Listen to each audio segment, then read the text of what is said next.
Un altro tassello si aggiunge al mosaico. L'atteso recupero della Cattedrale di Agrigento fa un nuovo passo in avanti. Dopo l'approvazione tecnica dello scorso aprile è stato infatti approvato in linea amministrativa il progetto esecutivo per la manutenzione straordinaria e messa in sicurezza del Duomo, chiuso ormai al culto da oltre 5 anni.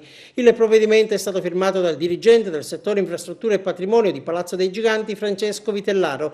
Adesso, acquisito il parere di regolarità tecnica e contabile del progetto, l'iter farà altre tappe. Si procederà a grandi passi alla scelta del sistema di gara e all'approvazione dello schema di bando e del disciplinare per affidare l'appalto e dare il via libera definitivo ai lavori.